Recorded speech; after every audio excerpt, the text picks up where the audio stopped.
Yo, welcome back to What Do You Know About a Mortgage, the podcast where we bring in cool people from all over different professions and we have general conversations that I think are just really cool to get to learn about special people and what they bring to their work of life and expertise in their professions. And then we ask them what they know about a mortgage so it doesn't get too boring the whole way through.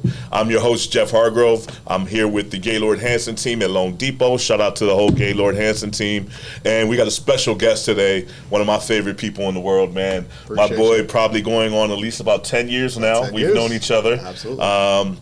Met this guy doing insurance sales during the law of mortgage when the mortgage industry crashed. And we met at Anthem Blue Cross Blue Shield. This guy went from being an individual sales agent to now a partner at the Tyler Insurance Group. MBA behind his name. Put some respect on his damn name. Always. My brother, my friend, Jeremy Boz, a.k.a. J. Boz. What's up, brother? How you doing, man? Good to see you. How are you? Welcome to the show. I appreciate it. Thanks for having me. having All right, hey, don't knock over the flamingo back there, all right? That's Yes. Petey. Petey back there just be chilling, all right? Yeah, if you see him sipping a little Henny or something, I'm not mad at that. don't be mad at that. You mad can at always that. get a glass yourself. Good, I appreciate it. Jeremy, tell me more about what got you into insurance. What made you want to walk this path of helping people and getting them covered into insurance and things of that nature? I think the main thing for us is helping people, right? So one of the things about insurance is it's overly complicated.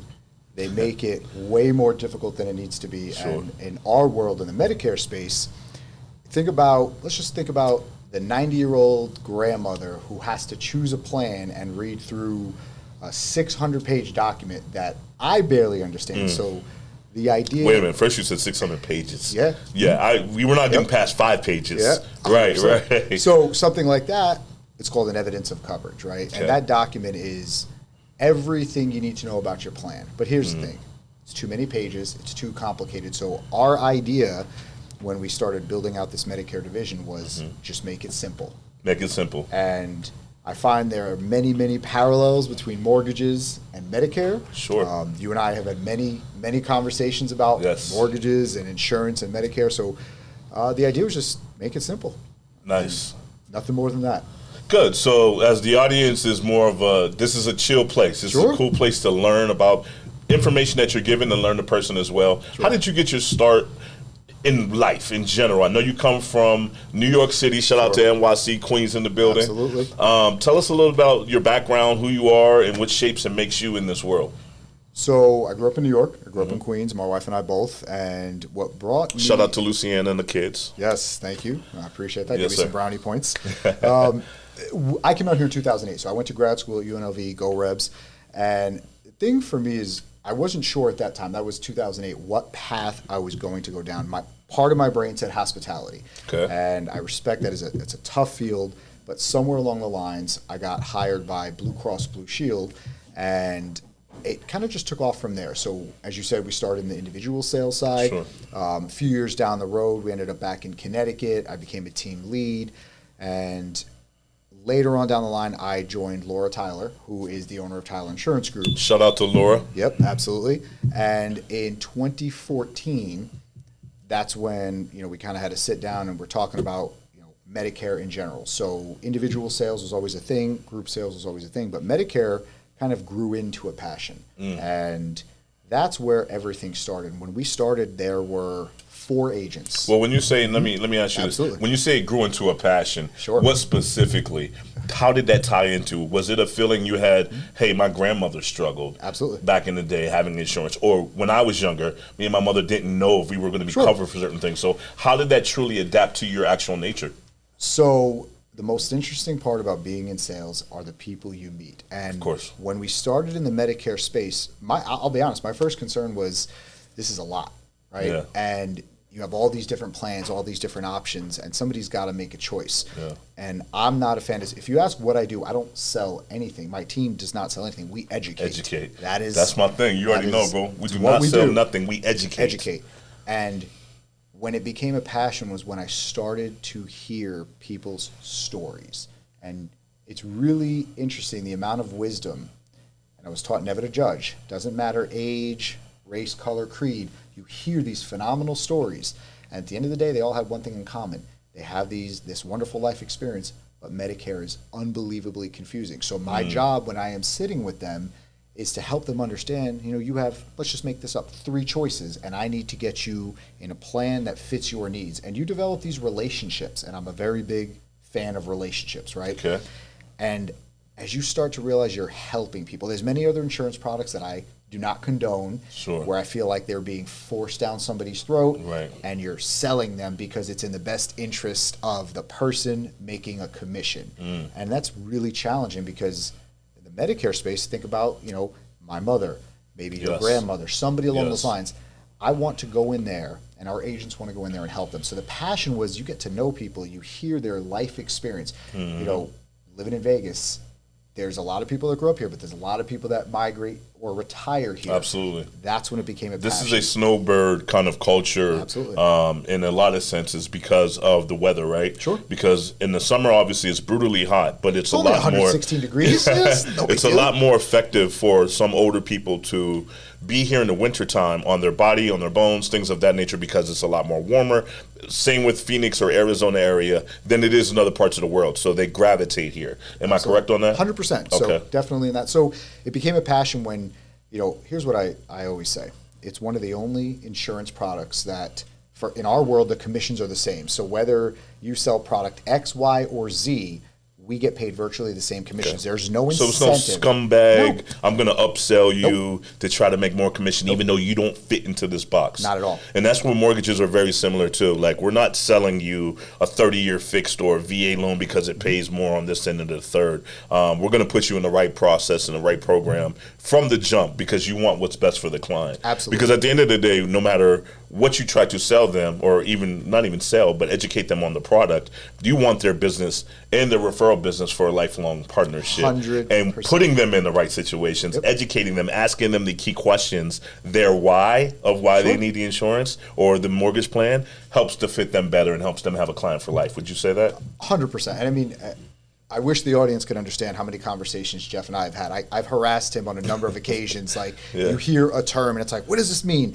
And it's the same thing for Medicare.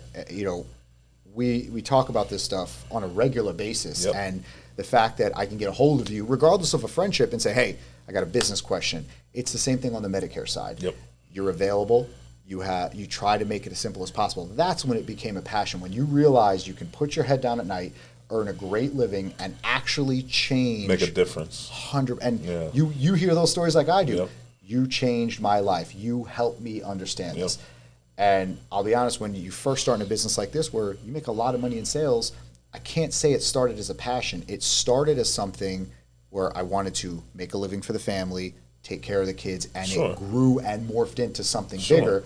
And fast forward 7 years, we went from 4 brokers to 240 in 33 states, all of which follow. Hold on. Let's clap for that, man. Let's clap for that, man. Let's clap for that. You went from 4 to 240 now.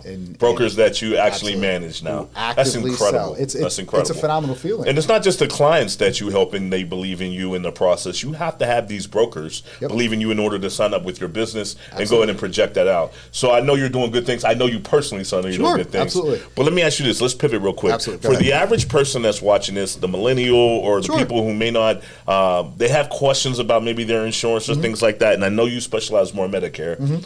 Where do you see an outlet for the individuals to be able to go and say, I may not have a lot of money.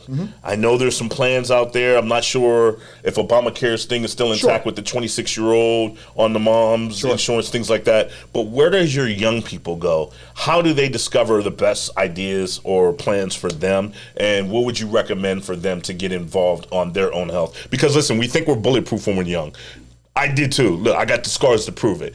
But eventually you're going to need that insurance. So how do you go about getting them the right information so they can go and look up their insurance? So it's a great question. It's a multifaceted question. So first, what you need to realize with insurance, let's talk non-Medicare under 65, with the assumption that you do not have coverage through an employer and you do not have it through, let's say, a spouse or a parent. It's state specific. So the first thing is, let's talk income. One of the things I always tell people is, and I've been saying this for years, it is better to walk around with some type of major medical than nothing at all. The example I give is about 4 months ago, and this is an absolute true story that Luciana's going to kill me for telling. We had a pillow fight with the kids, and my wife got a concussion. And and the bill at the hospital I will not mention, was $66,000 for a concussion off of a pillow for a 4-hour visit. Okay, so I don't have the bills to prove it, and I share this with you because the idea is, if I wasn't in the business and didn't have an understanding of what does this bill actually mean for my bottom line, it could have been very painful. So I try to make it simple. Number one, you have to understand what your maximum out of pocket is. That is by far the most important number. And explain what out of pocket is for those who may not know. So let's take the example of my wife. That bill is $66,000. There is a maximum number from January 1st through December 31st that she could be held accountable for. And I'm going to use an arbitrary number. Let's just say that number is $6,000. So regardless of the amount of the bill, she can only be held accountable for so much. So out of pocket is $6,000 for the year. That doesn't exclude, or which goes into, you have a deductible first. So to meet the deductible before you're out of pocket, you would have to hit that, and then there's a certain amount your insurance will pay, so on and so forth. Go ahead. That's why it's so confusing. So when you talk about the resources, I always ask people, let's go back to that income. Where do I get insurance? So in the state of Nevada, as an example, you can get private insurance, or you can go through Nevada HealthLink. Okay. We always tell people, we don't judge.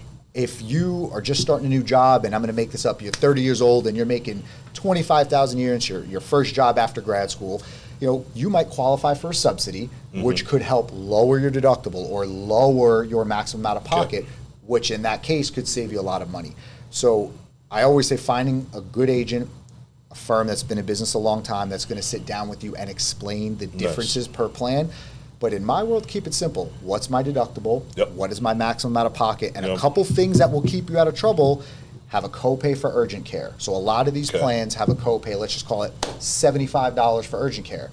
That's going to save you from walking into the emergency room. In many cases, how much are generic drugs? The big thing now is mental health, which I'm a huge proponent of. I'm a huge proponent of mental health. Absolutely. Huge. We're going to talk more on this show later. We're going to have a guest on, but go ahead. So now everything is with cell phones, right? Yep. In today's world, in most states, telehealth, which I'll give you a great example. There's some companies in Nevada which you can FaceTime a behavioral therapist for $0. Yes. You can do that. Is also helped through your EAP, through if you have employment, which is the Employment Assistee Program, which I vitally support, and tell you use all options available for you. And like you said, that's available at no cost to you. So you need to understand, without getting too crazy about, what are my copays? Does a plan have a copay that's going to keep me out of trouble? What's my deductible? What is my maximum? And then I think of the little things. How often do I travel? What kind of sports am I playing? For me, I run in the desert. Not sure why. I haven't figured that out, but I do it. And I don't know either, but scorpions and lizards, snakes. And snakes. I had a snake go across my feet a couple weeks ago. You're always almost getting bit or something. You got water buffaloes up in Utah. You be running from. There were some bison, big sheep head horns, and now big horn sheep. Sorry, go ahead. So when you look at these plans, you just want to have a basic understanding, and then it's like, okay, can I get this subsidy? Do I qualify? Sure. If not, okay, what do the private plans look like? So those are the avenues I recommend in any state. So some states use a platform through healthcare.gov, right? That is a federal platform. And some states, like the state of Nevada, have a state-specific exchange like Nevada HealthLink. Let's talk real quickly, because I think this is the most important group we have out there, are younger women, because they're going to need annuals. They do more checkups more than, obviously, us males. Sure. Is those plans or those ideas that you said, is it comprehensive to them as well, or does it fit all aspects of young adults? Yeah, so all plans will cover preventative. And preventative is defined. And please explain, preventative for them. Preventative is defined, let's think annual exams, your checkup, your annual physical, and that is defined by your age group, right? So somebody who is 50 to 64 might have a more comprehensive set of preventative exams that are covered by their plan versus a 21-year-old or a 30-year-old. So preventative is the most important. That's what the carriers, the insurance companies, and the plans are preaching, because better to find something early than later. So it's a great point, because all plans that are considered major medical means filed with the state you live, you got to be careful of some discount plans that can be very dangerous, have preventative. Good. So that's a great point. All right, so we're at the stage right now of our show. Bet on yourself. Hey. All right, this is a segment right here where we're going to bet on ourselves. So give me an explanation or a story, not an explanation. Sure. Give me some energy of when things really kind of got to the crossroads for you, where you could have made a decision to go left or right. Sure. Left being maybe mundane, meaning the same old grind, the same old, or right being I'm going to take a chance. I'm going to bet on myself for the long term, and this is what I'm more happier doing, but I got to make it work, and there's a lot more risk going this way than it is staying here, but I'm not comfortable in that mundane feeling. Do you have a story you could share with us that where you bet on yourself? Absolutely. So first, I'd like to give my wife credit, and I'd also like to thank Laura and Lee Tyler, because they bet on me, and that was a very pivotal thing. Okay. I'll try to keep the story simple, but I actually enjoyed corporate. I loved working for a couple companies that I cannot name. I had a good time there, but I needed more. I felt stifled in my growth. I felt like I couldn't help people as much as I wanted to. So when I went to work with and for Laura and Lee Tyler, they took a chance on me, and I said, let's build out the Medicare thing. But that was influenced by my wife saying, you're not happy.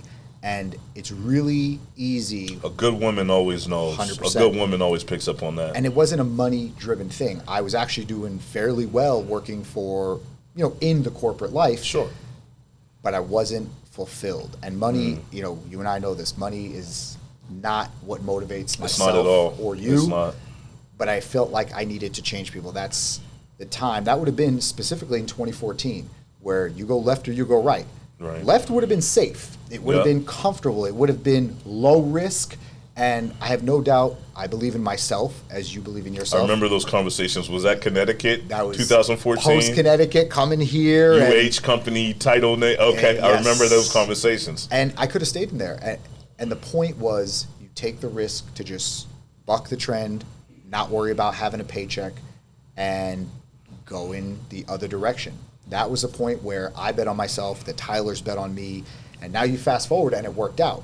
But it's tremendously. It's not the money side of it. It's the ability to help people. So the reason that having this large group of brokers is so important to me, and the reason the bet worked out, is because I and we, the team, had the ability to influence these people to go into the homes of seniors and help them understand it. So I look at all 240 brokers, every single one that we've spoken to, and I personally talk to, as an extension of myself. What was your relationship with your older community? Because you have such a passion for older women, older people. Sure. And I almost say older women because older men do they go through the process of Medicare and they doing it, but it's normally the older women that I've talked to in that space, and it feels like you have where does that come from? Were you and your grandmother super close? Well, my mother and I are super close, and my mother is on Medicare and she's disabled. So I look at that growing up, and that passion comes from, listen, we didn't grow up with much. I grew up in a very humble environment, and they always say that's the stone that sharpens the sword. And so the passion was always there, but it wasn't driven by the money. So the passion with the senior community is, I don't want somebody sitting down with my mother to explain something to her that I would not trust. So any of the brokers who we have with us have that same passion. It's just an awesome life experience to hear all these stories. Success, trials, failure, how people overcame, and be able to point them in a direction and earn their trust, which is the hardest thing on earth. Earning somebody's trust, especially in the internet age, right? One of the things we battle is, very particular Medicare commercials that are on 24/7 with retired athletes that say choose Plan X. I understand the internet. Are you telling me that Joe Theismann doesn't know what he's talking about? He's just a paid sponsor? I cannot name names of paid sponsors. I can name names, Joe Theismann. You don't know what you're talking about out there. Go ahead. And it's interesting because that's really challenging to go online. Similar to when I think mortgages, I don't think I'm going online to submit X, Y, and Z to a company that has a spaceship logo, not naming names here, but I don't want to do that. I want to sit with somebody and have a conversation. That's the part of it where I take the most pride. And I look at that, and that's our parallel. Sure. That's where we sit down and we get to have a conversation, because the same way a lot of people look at Medicare is how I look at mortgages. It is, my brain starts doing backflips. It is a lot No, absolutely. It's a lot to think about, and that I like the segment of the population that I get to help, and they're great with referrals. But it's not just that older demographic. Even the younger ones, once they realize I don't have to do everything online, it's really an awesome experience, and it generates referrals, and it promotes longevity. People, if you're truthful and you're honest, long term you will be in this business forever. So that's a good part of it. I think that's just a characteristic, truthful and honest. You'll be valued. Sure. Amongst those that you come across. Absolutely. In the world in general. And being valued, part of that is I'm going to actually apologize to Joe Theismann. Joe Theismann, you ain't got nothing to do with this beef. It's Joe Namath, okay? I seen Joe Namath I was waiting. Yeah, I seen Joe Namath on there. That. And I'm like, Joe Namath don't know nothing about a fur coat, and that's it. That's all he knows about. And betting on the Super Bowl. He don't know about this goddamn insurance. Anyway, real quick, you're from Queens. Sure. Set the record straight. Jets, Mets, and Islanders? So I would go Yankees. I'm not a Mets fan. Sorry. My wife's a Giants fan. Tell him the truth. And you know what's coming next? Tell him the truth. Tell him the truth. Tell him the truth. Here we go, Steelers. Here we go. Hey! I know it's probably weird for people to think, Steelers, because it's normally Sure. Jets, Mets, and Islanders. Absolutely. When you're from Queens. But, this kid is smart. He knows the Steelers over The Giants and Jets play in New Jersey, for those that don't know. So that gave me free reign to pick a team as a young child. Who, by the way, that was the Neil O'Donnell days. Those were the days where, Cordell Stewart slash. Those are a long time. We weren't winning at that point. No, we were on the cusp of getting better, but we weren't winning. But out of principle, I cannot cheer for a team or two teams that share a stadium that call themselves New York teams and play in Jersey. I'm sorry, my New York fans. And Neil O'Donnell, you're still not allowed back in Pittsburgh. That's just my opinion. At the end of the day, let me ask you, Sure. Being a father now and seeing things through that lens, Sure. Where do you think, 5-10 years from now, insurance progressively will get to? Does it feel like it's getting more corporate and we're cutting out the real meat and potatoes of subsidies? Or does it feel like, my kids and their kids will have great, substantial backing of insurance to go forward with? What do you feel the industry is leaning towards for the future? That is an impossibly complicated question without breaking it down by segment. So I will say this. Insurance is highly politicized, and I'm not, doesn't matter to me left or right, I'm a fan of everybody having insurance. Where the industry is headed, I think, on the provider side, that would be Sure. the physician side, there's absolutely a consolidation on a national level. A lot of primary care doctors are getting bought up through large groups, and Sure. initially I was a little apprehensive about that, but now I see the quality of care, in my opinion, is starting to improve depending on the plan, age group, state. Insurance as a whole, there are things that I wonder. I wonder how a medical bill could be $66,000, which $27,000 of it was an MRI. I struggle with that. I think that's absolutely nuts to me. Yeah. But it's interesting because it's in a place where I've seen a lot of improvements. Specifically, let's talk Medicare. That's my passion. Sure. The plans over the last 7, 8, 9 years have become so dramatically better. For example, 3 or 4 years ago, a basic Medicare Advantage plan did not have certain benefits like dental, vision, transportation, chiropractic. Now it's the staple. So Good. for my Medicare recipients, Good. that's amazing. No, that's good. I think the under 65 is getting better in certain markets. I think other Sure. markets are extremely challenged. There were many years where we had, let's just say Nevada, a couple of insurance carriers for the under 65 market. Sure. Now we have 5, and rumor is it might be 7. So I like to see that progress. I try to stay out of the political side of it because it is No, we're not gonna make you go political with risky it. conversation. No. Listen, I hope one day as a father my kids get to work with me. I think that would be amazing. God, please don't. Don't subject them to And you all day, every day. I didn't say I'd be their boss, but Juliana's going to be doing jiu-jitsu, and she's kicking people's butts. She loves I it. want to put her in movies with her jiu-jitsu skills. Like, I Man. think she'd be great. She's got the camera face and everything, man. She has a lot of fun with Preston's it. definitely a businessman. Preston is definitely in the office Man, with you. it's a mini Incredible Hulk. That's, For those who don't know, his youngest son, Preston, dresses literally like Dad. Puts the suit jacket on and everything. He's already ready to go to work. Dad, what are you wearing today? What are you wearing Shout today? out Lil P. Shout out Absolutely. Juliana. All right, so we're at the mark right now where we ask you. Sure. Drum roll. What do you know about a mortgage? 123 LTV. So I got 5 questions that I'm going to ask you. These questions could be a little bit hard. It could be a little bit easy depending on your experience. All right. All right, you ready? I'm ready. First one you might get right. Can you get a rebate on a loan that you're trying to make on a refinance to make the loan work from the mortgage company? And for those who don't know what a rebate is, and if you need clarification, rebate meaning that you're going to take a higher interest rate for money given back to you by taking a higher interest rate. Is that legal? Is it lawful? And can you do it? If the audience can feel my fear right now and understanding how difficult that question is this a yes or a no question? It's a yes or no question. I'm going to go with no. Okay, you're wrong. So yes, you can take a rebate on a refinance. What this basically is saying is if you qualified for a 4% interest rate, but you don't have the funds to really kind of close out the total deal, you can take a 4.25 or 4.5, whatever would be offered by that company, and they can give you the excess of what's called a rebate, the funds to help you close that deal. Okay. All right, question number 2. What is the minimum? And this is going to be a 3-part answer. It's going to be you're going to get the guest answer after I give you the answers. All right. What is the minimum money down payment on a home? The minimum money on a down payment on a home. Is it 3%?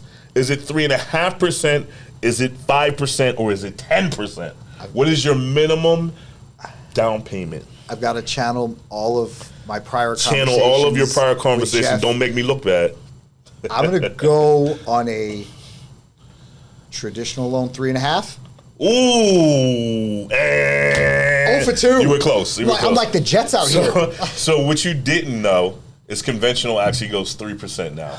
So you can do a 3%. It's called conventional home is ready. All right. You have certain qualifications you have to meet. You can't certain income levels, but 3% for conventional, 3.5 for FHA. So you were right. It used to be 3.5. Now we're at 3%. All right. All right. Question number 3. If you don't get this, you don't deserve to breathe life again. What is an HOA? Couldn't tell you what it stands for. However, I do believe that Homeowners Association. But I do know that if... Just give me what you believe the definition is. What is an HOA when you have to pay the money that you're paying to the They HOA? are the people that send me the letters when my weeds are not growing properly. Yes. And those are the people that fix the gate if you live in a gated community and the gate's not working. Yes. So that is what my understanding is of an HOA. So an HOA is the ones that tell you keep your garbage cans this far from the curb and make sure the paint on this is this, but they're supposed to be upkeeping the value of the community, so they say. I believe them. Don't raise my HOA. I didn't. I'm just saying. I don't know. Number 4. All right.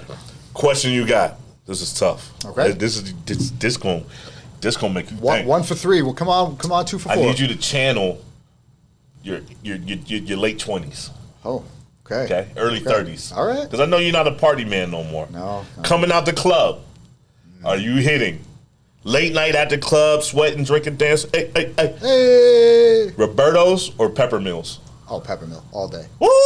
All day. I can't All fault day. you. Roberto's is one of those, for those that don't know, Las Vegas, and it's that spot. It's the Mexican spot where you go after the club. It just tastes right. It don't taste right during the day. I can't go to Roberto's during the day.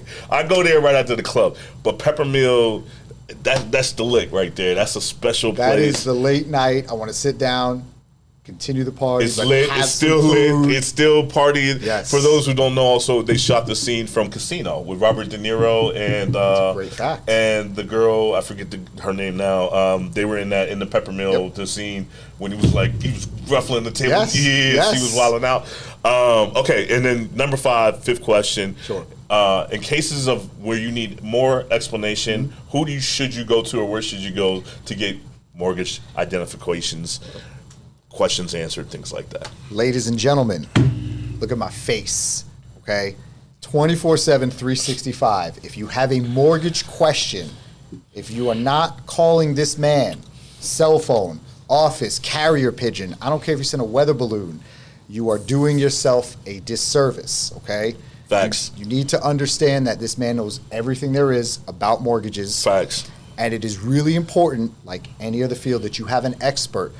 But in all honesty, he is somebody that I've known for a very long time that actually cares. So while we can sit up here, I pay him a lot of money to say this. Absolutely, we can sit up here and joke and have a good conversation. It's really important that you understand somebody as talented and as caring and as knowledgeable. And I believe that, 100%. No, I do either. And that is something that you need to have. So you need to call Jeff. You need to pick his brain. DM, text, 100%. Either way. Even if you're in a situation where somebody else told you X, Y, Z. Uncle Billy, Aunt Susie, who ain't in the mortgage industry. Absolutely. My brother. Appreciate you. Thank you for the kind words. Thank you, sir. Ladies and gentlemen, this has been another episode of What Do You Know About a Mortgage? I'm glad you tuned in. Hopefully we're getting better. Hopefully you liking the content. Continue to subscribe. Click the like button, all that good stuff, man. We out.